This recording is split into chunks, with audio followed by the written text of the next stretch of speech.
Welcome to the Naval Postgraduate School Center for Homeland Defense and Security lecture and webinar series. On behalf of CHDS and our co-hosts, the Association of State and Territorial Health Officials, Big City Emergency Managers, the Correctional Leaders Association, the Governor's Homeland Security Advisors Council, the International Association of Emergency Managers, the National Emergency Management Association, the National Governors Association, the CHDS Alumni Association, and the Naval Postgraduate School Foundation and Alumni Association. Thank you for joining us. In today's discussion, senior administration officials will provide the latest updates on COVID-19's Omicron variant and discuss planning considerations for local and state leaders as they prepare their communities for 2022 and the next phase of the nation's pandemic response. Thank you for joining us as we explore what's next for public health, homeland security, emergency management, and public safety. And now it's my pleasure to introduce the moderator for today's webinar. Jim Blumenstock is a public health subject matter expert here at the Center for Homeland Defense and Security. Jim recently retired as the Senior Vice President for Pandemic Response and Recovery at the Association of State and Territorial Health Officials. There, he was responsible for the coordination and oversight of ASTO's COVID-19 pandemic activities, including recovery and community resilience phases. Earlier in his work with ASTO, Jim also served as the Chief Program Officer for Health Security for almost 15 years. Prior to that, Jim worked with the New Jersey State Department of Health and Senior Services for over 3 decades, retiring as Deputy Commissioner of Health in 2005. Jim, thank you for your service to our nation during COVID and during a long career. We welcome you today to bring a wealth of experience to our conversations, and now I'll turn the program over to you. Dawn, thank you so very much for those kind remarks and introductions. And I too want to join you in welcoming everybody for today's promising to be very informative webinar. I think, as we all know, last week marked the 2-year anniversary of our response to the COVID pandemic. During this time, we have documented over 70 million confirmed cases and mourned the loss of 864,000 members of our communities to COVID.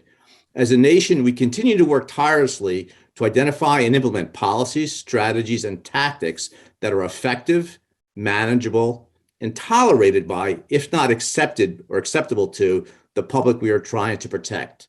Science, technology, and our knowledge about COVID has evolved over the last 24 months, making our response stronger and more focused. But so has the threat potential of the biological enemy that we are trying to neutralize.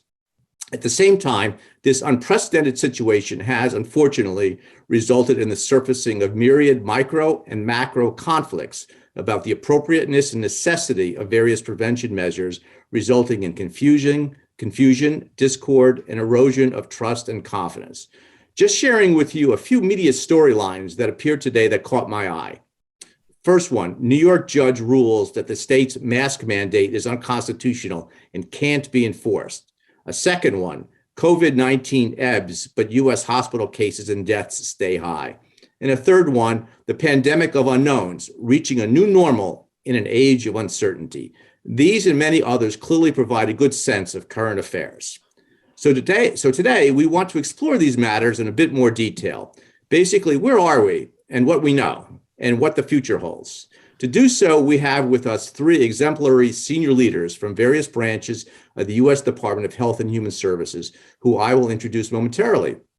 Our program will be conversational, allowing our panelists to respond to a short set of questions before we turn to the audience for your questions and comments. The conversation topics, as Dawn had mentioned, were informed in large part by questions posed by many of you when you registered for the webinar. This was extremely helpful, and we certainly do thank you. We also recognize that time may not permit us to get to all of your questions, but we'll certainly do our very best. Some of your questions may also be very technical in nature or just not answerable at this point in time, such as, will there be a 4th shot or second booster needed? Or will COVID vaccination be an annual seasonal occurrence like with influenza? These are great and often asked questions, but if we cannot address these and others today, they may very well be great subject matter or content for a future CHDS webinar. So now please meet our panel.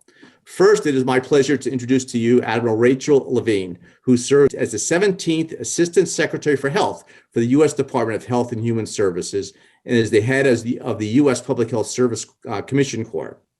In this role, Dr. Levine is helping the nation overcome the COVID-19 pandemic and to build a stronger foundation for a healthier future. Admiral Levine's career began as a physician in academic medicine, focusing on the intersection between mental and physical health, treating children, adolescents, and young adults. As Pennsylvania's Physician General and later as the Pennsylvania Secretary of Health, Admiral Levine addressed COVID-19, the opioid crisis, behavioral and other public health challenges. And if I could also add, Dr. Levine is also past president of my association, the Association of State and Territorial Health Officials. Next, it is a pleasure to introduce to you all Ms. Don OConnell, who serves as the Assistant Secretary for Preparedness and Response, ASPR, within the U.S. Department of Health and Human Services. The ASPR is the Secretary's principal advisor on public health emergencies, and her office leads the nation in preventing, responding to, and recovering from the adverse health effects of man-made and naturally occurring disasters. Prior to this role, ASPR OConnell served as a senior counselor to Secretary Becerra for COVID-19. She was also the director of the U.S. Office for the Coalition for Epidemic Preparedness and Innovation, a global partnership to develop vaccines to stop future pandemics. Dawn previously served as a senior counselor to Secretary Sylvia Burwell and Deputy Chief of Staff to the Secretary Sebelius at HHS. And our third panelist is Dr. Barbara Mann, who is the current incident manager of CDC's COVID-19 emergency response. Barbara is an infectious disease epidemiologist and board-certified pediatrician with broad experience in public health surveillance, outbreak response, epidemiologic study design, and vaccines. Barbara has also worked extensively on vaccine-preventable, respiratory, and enteric infectious diseases. At CDC, Dr. Mann serves as the director of the Division of Bacterial Diseases within the National Center for Immunization and Respiratory Diseases, and as CDC's lead for the Sierra Leone trial to introduce a vaccine against Ebola, the STRIVE initiative, and serves as deputy chief of the Enteric Diseases Epidemiology branch. So to our three panelists, we know how extremely busy you are, but we also know that you're equally committed to staying engaged and connecting with the practice community. And we, as we mentioned, we have about 1,500 folks that registered for this webinar, and with a very large turnout. So this is going to be a great program. So I do want to thank you and welcome. So first, if we can start our questioning. Admiral Levine, if I could turn to you. As we now enter the third year of the pandemic response, could you share with us the top priorities being advanced at this moment to help our nation truly stunt the current surge and be better prepared for the possibility of future surges? Basically, what are we doing well and what do we need to do better in 2022? Ma'am. Well, thank you so much, Jim. It's great to see you and it's great to be here today. You know, certainly the COVID-19 pandemic has been very challenging. It has hit us very hard, but we now know what works to keep ourselves, our loved ones, and our communities safe. We know this has been a long road for all of us, but please don't give up. We cannot do this without your help. We have beaten diseases before by working together. We have overcome smallpox. We have overcome polio, and we have done that by working and staying together. So we need to continue to innovate with science, but we need your help in terms of the implementation of those innovations.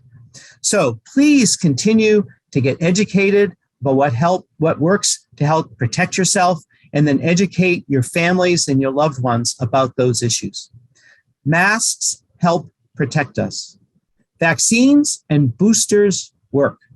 And we now know the signs of COVID-19. So please get educated about that and get tested if you have symptoms or if you've been exposed. We are certainly doing everything in our power to help communities, to help states, to help hospitals confront this Omicron challenge. Surge response teams are mobilized and supporting hospitals across the country. We are working across every sector to ramp up the availability of tests. We have more treatment options than ever. Around 4 million treatments are available in January that are effective against Omicron. We know that vaccines and boosters work and they are readily available. And through the We Can Do This campaign, we are working with key influencers, validators, and the public to try to reach every community, to reach every family, so we can provide them with the resources that they need to keep themselves and their loved ones safe. So we can do this, but we have to do this together. Good. Admiral, thank you so very much. And I know, speaking for my family, we did take advantage of registering for the at-home test kits. And I have to say, it was one of the easiest things I've had to do in the last couple of weeks. So compliments at least on the front end of that initiative, and hopefully those products are en route as we speak. So thank you. If we could turn now to Admiral OConnell, and I know Dr. Levine certainly set the stage nicely for the topic that we'd like to discuss now. A key asset in our arsenal to combat COVID is therapeutics, such as antivirals and monoclonal antibodies, which are also in today's news.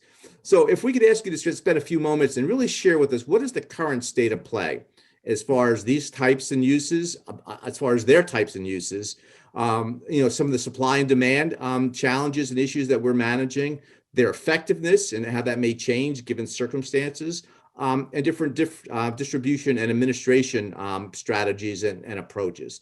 And if you can, this may be a little bit of a crystal ball question, but how do you see this possibly changing during the course of 2022? Well, Jim, first of all, sure. Thank you. Let me just express my gratitude for the invitation to be here, to Don, to the CHDS team, to you for having us, and of course to the fellow panelists who I work with closely every day. It's such a delight to be here with each of them. So you're absolutely right. We are, as we've emerged into what's the beginning of a third year in this pandemic, we do have therapeutics that we didn't imagine we would have 2 years ago, but we're lucky due to the Operation Warp Speed effort that we have. At the beginning of this winter surge, we had 6 therapies that the government was making available free to all states to be able to share with their citizens. As we do with any new variant that comes along, we check our tools against effectiveness for the new variant, and we did find that 2 of the therapies, 2 of the 6 that we were offering at the beginning of the winter surge, are less effective against Omicron. So we did, as we have with each of the variants, made some adjustments to that. We've been, up until the FDA made a decision last night, which I think you were referring to, that's in the news, they took away the authorization for the Lilly product and for the Regeneron product. So those were 2 of the workhorse monoclonals that we've been deploying all year that have been very effective against the other variants, but they no longer are effective against Omicron. And now that we're showing anywhere from 95 to 99% Omicron across this country, it didn't make any sense to continue shipping those. But as Admiral Levine mentioned, we have 4 million therapies available, across the other ones that we're currently shipping out for free, and those include 2 additional monoclonals, one by GSK, which works against both Omicron and Delta, one by AstraZeneca, which we have been using for the immunocompromised populations. Some of our more sensitive citizens who are not responsive to vaccines, those that have been through transplants and others, have needed to use this prophylaxis, which gives them about a 6-month protection through the monoclonal as opposed to the vaccine. The vaccine just wasn't effective. So we've been using the AZ monoclonal for the immunocompromised population. And then I think everybody's aware we have 2 antivirals that have come on the market just in the last several weeks, one by Pfizer and one by Merck. And so across all of those, we've continued to ship the 4 now that I mentioned. The 2 that the FDA revoked authorization for Omicron are no longer going out as of last night.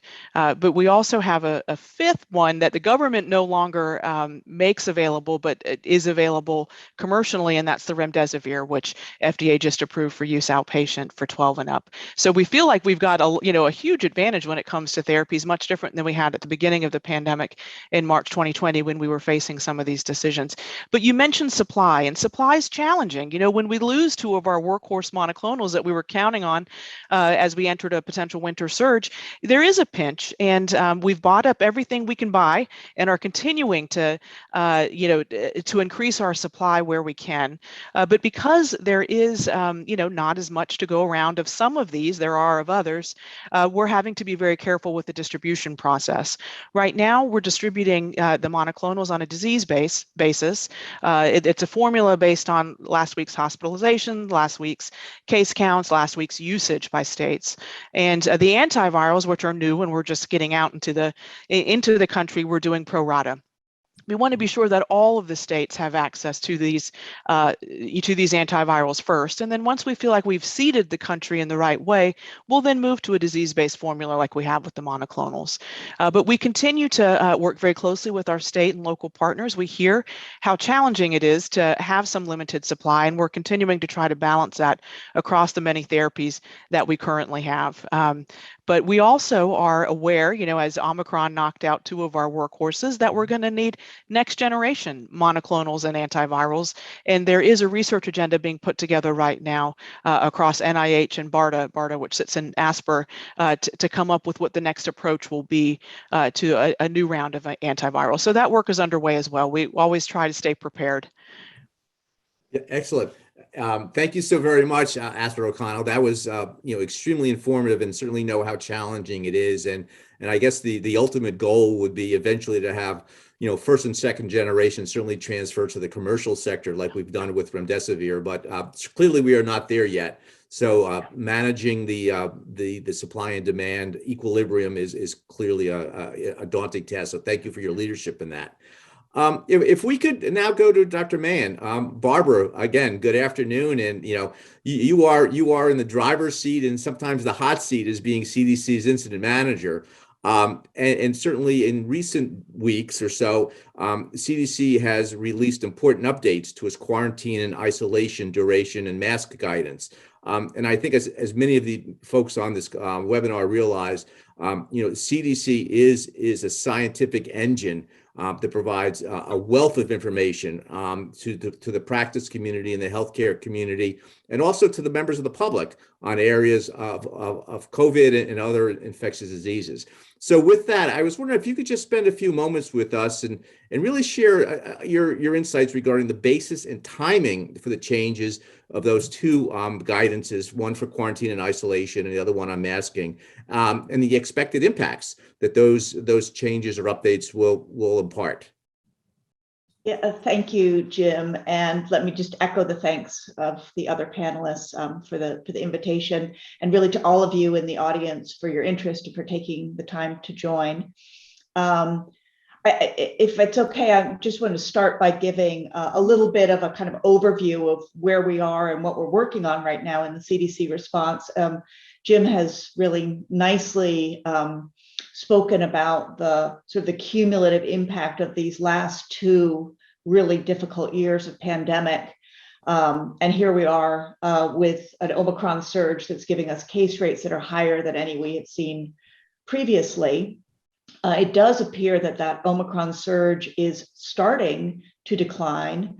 And there's also a lot of good research information, both from the US and from other countries, showing that Omicron really is milder than previous variants. But when you get that many cases in a very short period of time, it still adds up to a lot of burden. And so we're still seeing more than 700,000 cases diagnosed a day, more than 20,000 new hospitalizations, and about 2,000 deaths. So these are just huge numbers that are far beyond what we typically would see for any infection in this country. In terms of vaccination, as you are all aware, there's been a rapid development of safe, effective vaccines, and a huge amount of effort put into vaccinated, and almost 2/3 of the people over 65 who are the most vulnerable have had a booster. In terms of our focus at CDC, we are really putting a lot of emphasis right now on monitoring Omicron. This is in terms of the rates, the transmissibility, the severity, the vaccine effectiveness. We're also very much focused on getting vaccines to people and on monitoring for adverse events. There's been a remarkable effort to monitor for vaccine safety, really, I think, a historic effort. We're working on improving access to testing.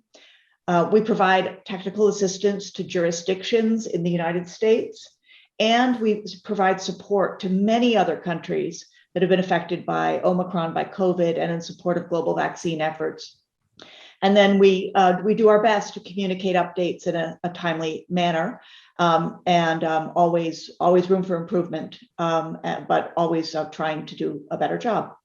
So to move on to the actual question, for the quarantine and isolation guidance, was, as I think all of you are aware, it was released in the context of the Omicron variant increasing extremely rapidly, and the potential for a very large number of cases that raised serious concerns about the societal impact due to illness, but also to isolation and quarantine requirements in themselves.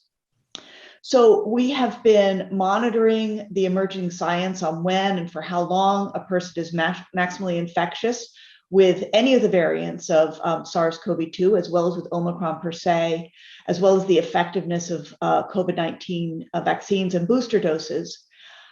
We considered those data, and we also considered data related to the mental health effects of the pandemic and adherence to quarantine and isolation interventions, and to data that indicate that most transmission occurs early in the course of infection.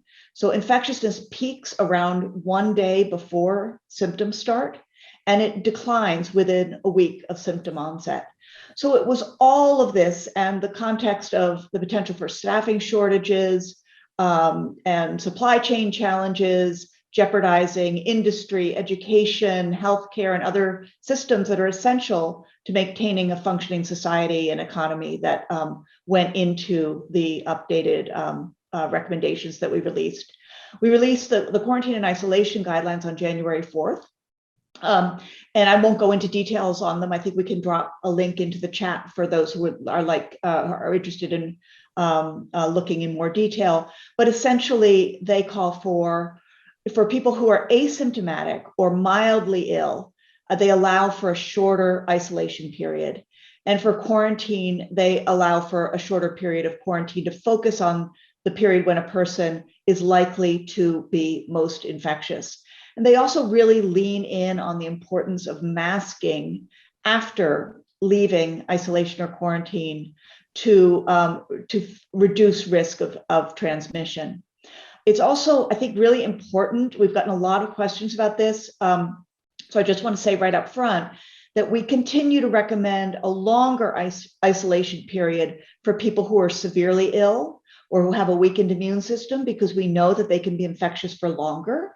And also in specific, in high-risk congregate settings like homeless shelters and correctional facilities, where the dynamics of transmission and control are different than in most settings in society.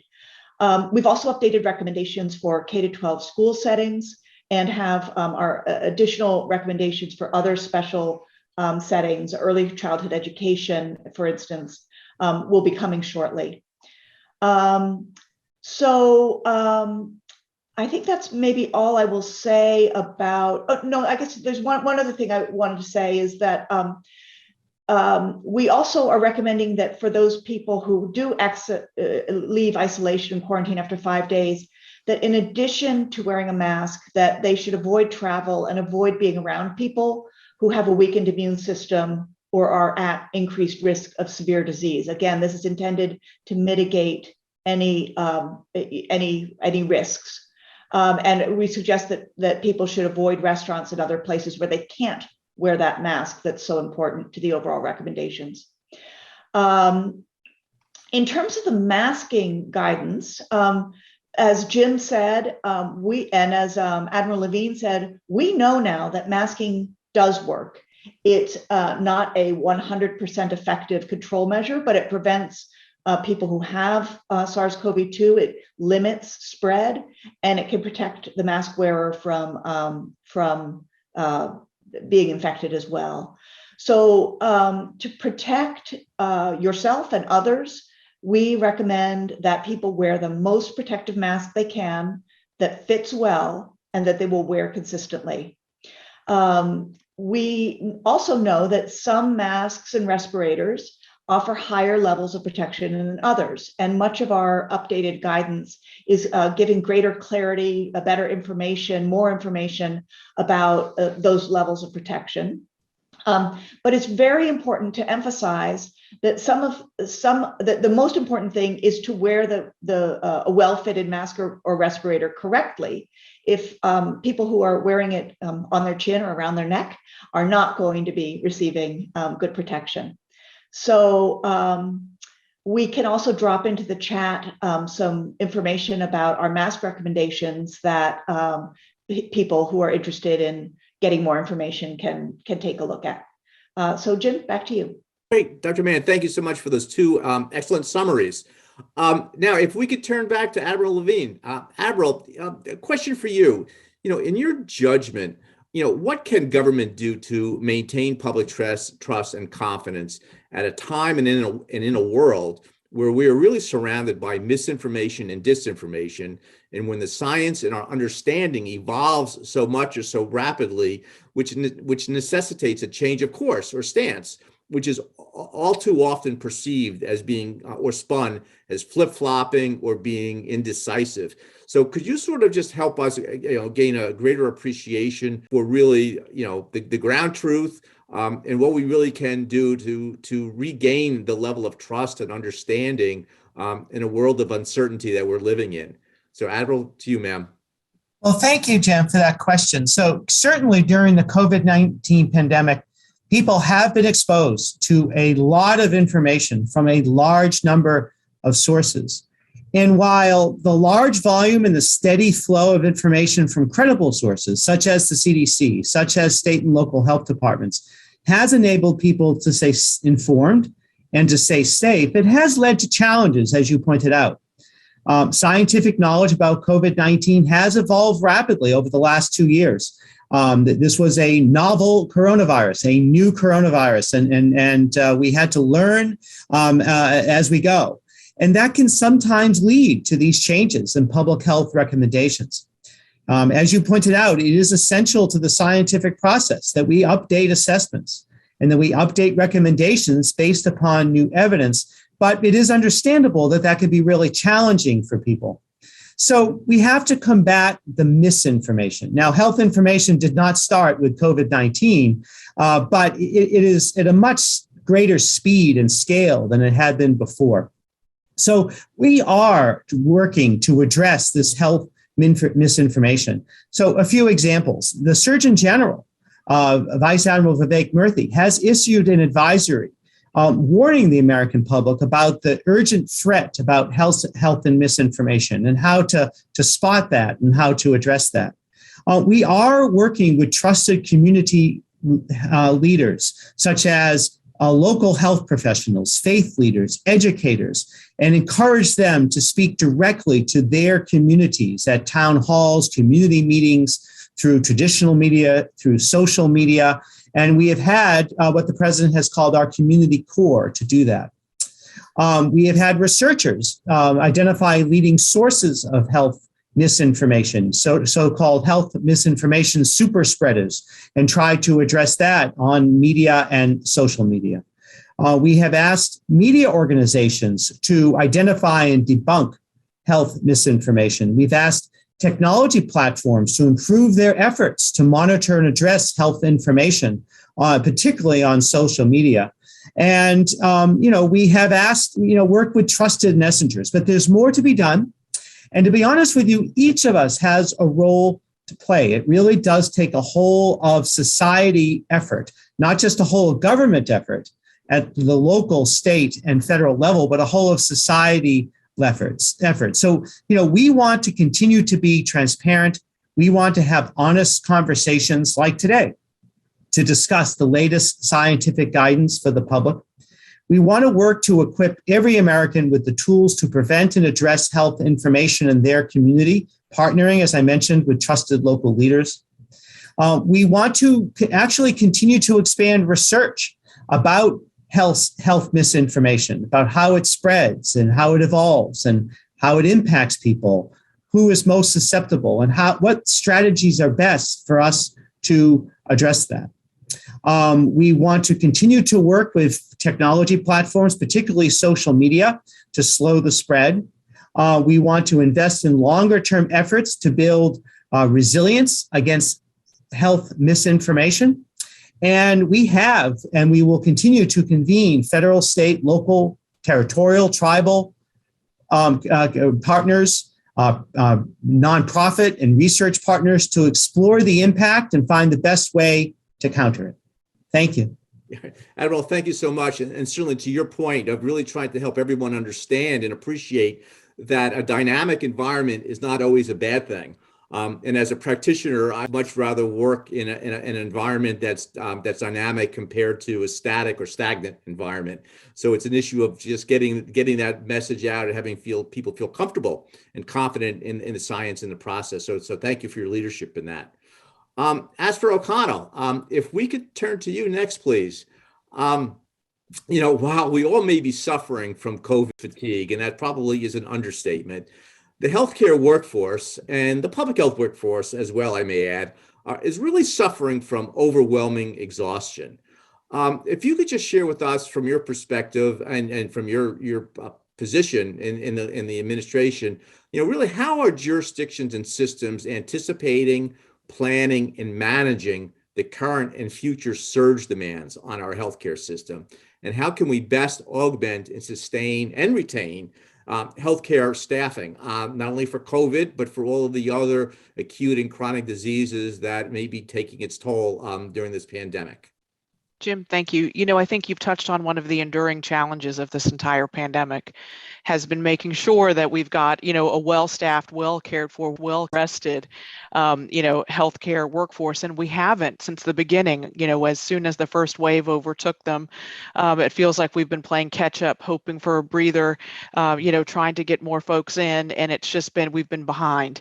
And we've seen that throughout. Now that, let me first of all, thank any of the healthcare workforce that might be on this call for all that they've done to keep things going. Because while we haven't had a chance to catch our breaths, I know you have been keeping it together, piecing it together the best you can with what you have. And it's been an absolute remarkable, heroic effort that we've been so admiring of from the federal perspective and trying to do everything we can to support. So at ASPR, we have a few tools that we've been able to deploy, and they're short-term, Jim. They're not going to be the long-term solutions, but we have a national disaster medical system team that we deploy into hospitals to help decompress. When they're overwhelmed and overflowing, we send in a team. They're almost like a group of Navy SEALs going in that can come in and take over and give the hospital teams a rest, or let them work in another section of the hospital to give them a bit of a breather. And so far, we've deployed 880 team members to 19 different states. Over and over again, we get called in to go in and help. And we work very closely with our state and local partners to identify the right places to go in. Admiral Levine also, within OASH, within her division, she's got the Public Health Service Corps, which she is the admiral of, and they've been deploying with us into several states as well, maintaining several missions to help that decompression. We also in ASPR have a medical reserve corps. We've got 300,000 community, healthcare workers who are volunteering in their states to help where they can. So it's really been, a remarkable, heroic effort, both from the local perspective, those that are, in cities and communities actually doing this work, and then, where the federal government has been able to help restore where we can. But it is a long-term problem that we're going to have to face, and it's going to take all of us at HHS and all of you all on this call, to get the right ideas in place. We were very fortunate that Congress gave us $7 billion in the American Rescue Plan to invest in the public health workforce. And what we did, and I hope this was smart, and we did this in consultation, I think, with many of you on this call, was we decided that we needed some real quick, we need contact tracers. We needed some quick wins on the ground to get more help during the Delta surge and and now the Omicron surge. But we also worked with state and local health departments to make sure that we could set up a 3-year program where we weren't giving all this money or expecting all this money to be spent immediately, but actually would give the public health departments an opportunity to hire in new talent and be able to maintain that talent, not just in 1 year or over 6 months, but over 3 years, and begin to really cultivate a new era of healthcare service. So we've been deploying those funds as well, trying to get those out into the states and local public health departments to be able to restore. But this is going to be a challenge. When we come out of this, we are going to have a very depleted, very exhausted workforce. HRSA, which is another component at HHS, of course, they're looking at retention programs, they're looking at loan forgiveness programs, they're looking at ways to encourage people to enter into nursing fields, into medical fields, in trying to solve on the front end to make sure that our pipeline is strong. But we've got a lot of work to do across each of these elements, both at the beginning, getting kids in who want to learn and study in these fields, and then, cultivating and supporting them throughout as they enter into the healthcare workforce in a very depleted situation right now. So this is a great question. It's one that we're asking ourselves a lot, of places where we can help, looking for ways to intervene. And of course, as folks on this call have ideas and suggestions, we're very, very open to feedback. But Jim, this is critical. It's critical now. It'll be critical tomorrow. It'll be critical next year. It's just, it's on fire, and we're doing the best we can to try to help. Yeah, what you certainly are. So, Admiral O'Connell, thank you so very much. And I think everyone on this phone would probably agree that this could be the #1 national security issue that we're currently facing or emerging from the COVID pandemic. And to your point is maybe we will have time for a little bit of a deeper dive when we engage with the audience who may want to share some additional questions or thoughts for your consideration and ours as well. So thank you. Dr. Mann, let's turn to you and talk about schools. Another topic that's dominating the news cycles. Everyone recognizes that in-class learning is best and is our desired state. But really, how do we do this while still keeping our kids safe? Can you talk a little bit about this, touching on the benefits of masking, as you did talk about a little bit before, but maybe more so in the school setting, or some other initiatives such as test to stay, test to play, and other layered prevention approaches that schools are considering? Dr. Mann. Yeah, thank you. It's a great question. And in many ways, I'm a pediatrician and a mother, and in many ways, it seems to me like it's one of the most important questions. Know that our schools have to be open for in-person learning for the well-being of our children. So CDC advocates for keeping schools open by implementing layered prevention strategies. Each layer, builds an additional layer of safety in for students and for staff. And I'll talk about those a little bit more in a minute. I also wanted to just let the audience know that we do monitor school closures and the learning modalities that are in use, and we provide these data daily to the response, to U.S. government leadership, all the way up to the White House. So that because this is really a priority for the whole U.S. government. So some of the strategies that can help prevent the spread of COVID-19 in schools, and there's a more and more studies and evidence accruing that show that these work. I'll just run through some of them. So vaccination, it's as for children as for adults, it is the leading public health prevention strategy. And vaccines are now authorized for children down to 5 years old. Universal indoor masking in schools by all students who are over 2, and by staff and teachers and visitors, regardless of their vaccination status. this is another important layer in prevention. Now, of course, there are some people who cannot wear a mask or can't safely wear a mask. Those people an exception can be made for those people, but in general, universal masking in schools. Maintaining 3 feet of physical distance whenever possible. Screening testing. Ventilation is critically important, and I think is going to be, in the long term, one of the most important things that we can do to make schools safe against SARS-CoV-2 and against other pathogens that could be, transmitted by the respiratory route. Hand washing, respiratory etiquette, coughing into your mask or your elbow, not into the air. Critically important, staying home when sick, getting tested. We have worked with jurisdictions and with school districts across the fall to do a number of studies of strategies of the test to stay strategy, where children who have been close contacts of a case and would have previously been recommended to quarantine out of school are allowed to stay in school by participating in a test to stay program, where as long as their tests are negative and they don't develop symptoms, they continue to go to school in person.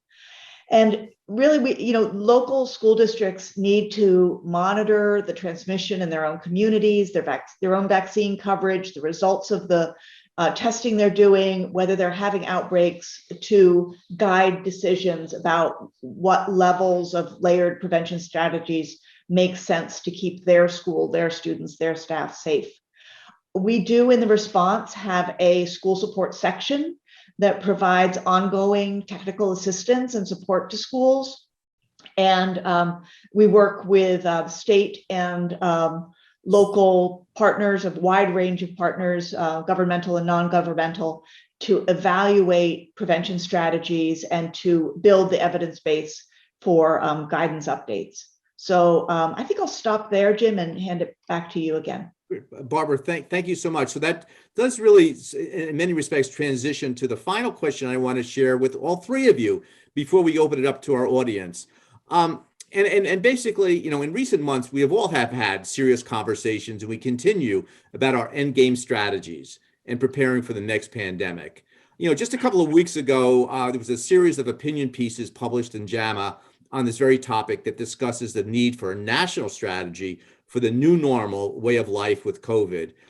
These policy or these opinion pieces, they talk about reframing the strategic mindset from eradication or elimination to that of management and coexistence with the disease, as we are now doing with other respiratory diseases such as influenza.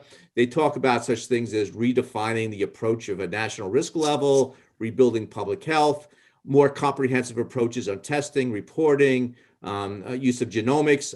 The list goes on. In my opinion, they were well done pieces. A lot of the content was not new, because clearly thought leaders like yourself and your agencies are continuing to explore those at the same time as we're dealing with the acute response. But I would really invite you to share with us your thoughts and reactions to this. Really, how and when do we begin pivoting with policy and practice to manage a disease that will most likely be endemic and be with us for a long period of time? So, Admiral, if we could start off with you, then we'll go to Asper O'Connell, and then Dr. Mann will give you the last word on this one question. Admiral. Well, thank you, Jim. It's a very, very important question. So I'd like to emphasize 2 lessons of the pandemic. One of the lessons is the significant importance of public health. Public health has shown itself to be, absolutely critically important at all levels: the local level, the state level, the federal level, and the international level. So it's important that we all collaborate and we all work together. It is also critically important as we look towards these new phases of this pandemic, and as we prepare for new public health challenges, is that public health at all of these levels in the future have the funding that is necessary to accomplish its mission, that it has the workforce that is necessary, and that it has the IT capabilities that enables it to do the surveillance and that has the capabilities necessary to deal with COVID-19 and to deal with new public health issues in the future. The other lesson of the pandemic, I think, is the importance of health equity. This pandemic has underscored that there are significant and profound disparities in health that have plagued our nation for far too long. And so our goal is to address those inequities now and to prevent them in the future. And so this is an absolute critical priority of Secretary Becerra and across HHS and really the administration. I was very pleased to have an ex officio seat on the COVID-19 Health Equity Task Force. And that report was sent to the White House, and we're actually starting work now about implementation of many of their recommendations. In addition, we have the Secretary's Health Disparities Council, which is working across the agency on these issues, as well as the Office of Minority Health. And so we have to address these health disparities and prevent them in the future. So those are two of the lessons of the pandemic that I would like to emphasize. And now I'll pass things on to Asper O'Connell. Thank you. Admiral, thank you. Thank you, Jim. Very strong points, absolutely. So I want to just be, on record as supporting exactly what the Admiral said, but also to reflect on a few more things that are more ASPR specific. One of the things, Jim, you talked about when we talked about therapeutics was when do they go to the commercial market? Well, we have that question for therapeutics and vaccines at this point. And equity, to what the Admiral was just saying, is the exact reason why they haven't yet. When we have such limited supply, particularly in the therapeutics, it's important that we can make sure that all communities have access to these tools, not just select communities, not just the insured. The uninsured need them too. So while the government continues to play a role because of these inequities, at some point we are going to look for how we begin to make this more normal and step down into a commercial market, but hopefully with the protections that we'll need to ensure that all Americans have access to these critical tools. So that would be true for both therapeutics and vaccines. Those conversations aren't happening yet as we're continuing to battle Omicron, but there are planners and thinkers out there who are starting to wonder when that might be and what triggers we'll look to begin to take those steps. So Jim, just that, a reference to your earlier point, that is on our mind and something we will have to do at some point. My hope is that it would be at some point this year, but that's, variant willing. We'll see where we get to. The other thing is it's ASPR. We're the ones doing the 500 million masks. We're the ones that are sending the 450 million N95s out of our strategic national stockpile. And we'll continue to make these tools available as needed. But when we begin to step down into steady state, what will that mean? We're pleased to play this role right now, and I really imagine testing is going to be one of the things that sticks with us for years to come. So the foundation and manufacturing capacity we're building now, we hope to maintain while we continue to keep schools open, continue to open businesses, all the places where we need to know that people are COVID-free. The tests are going to be critical. How we distribute antivirals too, if that becomes one of the tools that we begin to look to more and more as supply increases, you need to test positive and then within the first few days be able to have access to those antivirals. So tests are going to be critical moving forward, even as we step into steady state. And ASPR will continue to play that role in keeping manufacturing hot as long as we need and making sure that we have that capacity. And then finally, I mentioned next-gen therapeutics, is one of the things we're looking towards. We're also looking towards next-gen vaccines. Wouldn't it be nice if we didn't have to be boosted every 6 months? If we actually found a vaccine that was a little more durable, that could be more like a flu vaccine once a year, or maybe once ever. And that work is also underway as part of that research agenda I mentioned that was a combined NIH-BARDA effort. So we hope to have more to report there, but that's some of the work we're doing as we begin to prepare for these next steps and in a new phase. And at ASPR, we're the Assistant Secretary for Preparedness and Response. So while we respond, we're always preparing. We don't have the luxury of just responding. So we're continuing to look forward at what the next pandemic might be and to take these learnings, many of the ones that the Admiral mentioned, and apply them moving forward to our planning. So great question. I hope we can get to this point soon. Yeah. In your spare time, while you're still managing the natural disasters and other threats and hazards that our nation wrestles with all the time. But thank you so much for your leadership and an excellent overview of the future.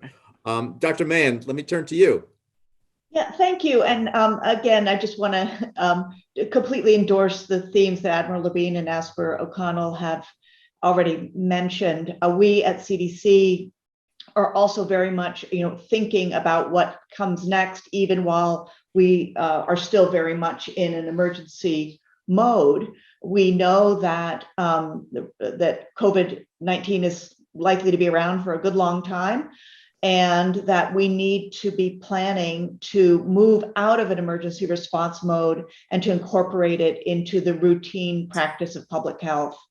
And as Admiral Levine said, that it means, one thing I think we've learned is that the long-term underinvestment in public health, and I'm not just talking about CDC, I'm talking about state and local public health and global public health, has really hurt us when we really needed it. And so I'm very hopeful that there will be a societal commitment to building public health to be what we need it to be. From a CDC point of view, a lot of the foundation of what we do is based on surveillance, and that surveillance for disease and hospitalization and effectiveness of vaccines and vaccine coverage in the population and outbreaks, all the kinds of surveillance that inform public health action. And we are really, there is a silver lining, I think, in this pandemic, in terms of surveillance, in terms of really emphasizing the need for that surveillance capacity to just leapfrog into the current and the future era, in terms of data modernization, in terms of IT capacity, in terms of interoperability of systems, in terms of communication, rapid communication of insights gained from those data. I could talk about this for a long, long time, but I know we're running out of time, so I will stop there and hopefully leave time for at least a few questions. Yeah, Dr. Mann, thanks so much. And certainly another key topic for a future webinar, possibly from the center. So we do have a few moments left, and I know we do have questions from the audience. So again, to the panelists, thank you so very much for those candid and honest thoughts. And Dawn Wilson, if I could turn the program over to you, because I know you've been looking at the questions and have a few in queue. We do, and in the sake of time, we'll be very quick, and I'll consolidate some of the questions to hit the high points of some of the themes. Asper O'Connell, you mentioned what the U.S. is doing to purchase therapeutics for distribution here domestically. We had a couple of questions wondering about and asking if there are any plans for international support to help other areas with therapeutics as we're helping with vaccines around the world. That's a wonderful question, because that's an important focus. As we see these variants emerge, we know they're emerging because, other parts of the world don't have access to the same tools we do. And so it is in the US's interest to facilitate these tools being used in other parts of the world. There are some advantages to the therapeutics at this point. Many of those companies are making them available in other parts of the world. The US government at this point, or at least let me just speak for Asper. Asper at this point is focused exclusively on domestic purchase and distribution. That doesn't mean that USAID and others aren't currently thinking about this and how this will go. I know our secretary of HHS is hosting a health ministerial with his EU colleagues, in which they're talking about this. They're talking about therapeutics and how they might share these resources around the world. So I know this is top of mind. It's not something that we have taken on at Asper just because we've got limited resources, but it is something that I know other parts of the government are looking at, and it is important to all of us as global citizens that we make these resources available to all that need them. Thank you, ma'am. Admiral Levine, Dr. Mann, you both mentioned the importance of clear and consistent public messaging with public health guidelines and recommendations, even if those have evolved. We have several questioners here, viewers, who are struggling at the local and state level with some of the same issues of simplifying messaging, making sure it's clear, even as our advice may change. Any advice that you might have based on HHS and CDC's experiences over the past couple of years about maintaining public trust, and clear and consistent messaging, even as the landscape might evolve? Well, I'd be pleased to start. Of course, before a year ago, I was in the states. I was the Secretary of Health for Pennsylvania, and it is a real challenge with the global pandemic of COVID-19 and its size and scope, and trying to articulate the new information that we are learning all the time. I guess what I tried to learn is some of what you said, is to be as straightforward as possible, to be as transparent as possible, to be as clear and concise as possible, to recognize and articulate the limitations of our knowledge and the new information that we're gaining every day, and to try to speak to people where they are and to their hearts and minds. Not an easy task, but that's our goal. I could add just one thought, and completely agree with what you've said, Admiral Levine, which is that there's a really wide variety of people. There's incredible diversity in this country, and people have very different experiences, concerns. They trust different sources of information. And I think if there's one thing that we at CDC have seen working, and we've certainly seen a lot that hasn't worked in communications, it has been engaging at the, facilitating engagement at the local or even hyper-local level to understand what people's concerns and thoughts really are, and to engage trusted messengers to speak to them with information that they can understand and can believe in. Jim, I'll do one final question that we've seen several times here in the Q&A today, and really open it up to anyone on the panel who'd like to field it.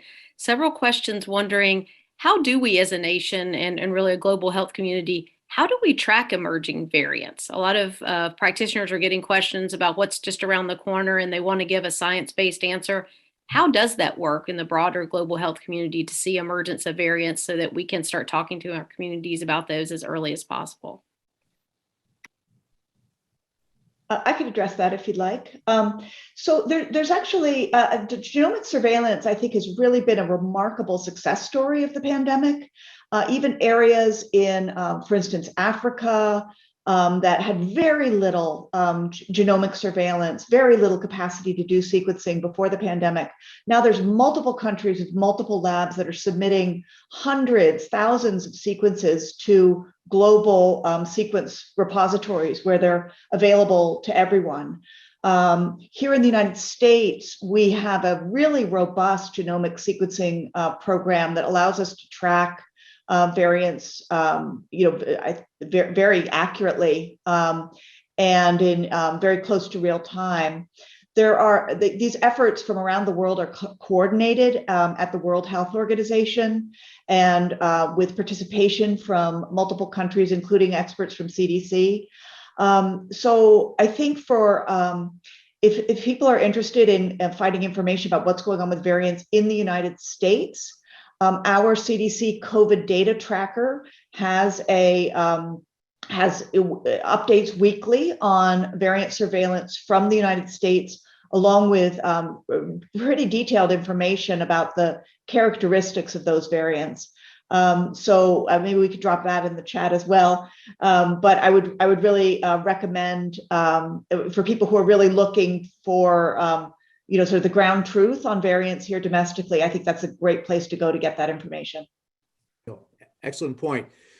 So before I turn the program over back to Dawn Wilson to adjourn us, I first want to thank our three panelists for your time, your leadership, and your expertise.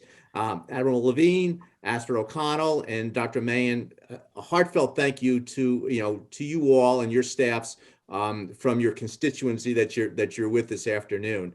But in exchange for that, what I also want to do is give you the final word.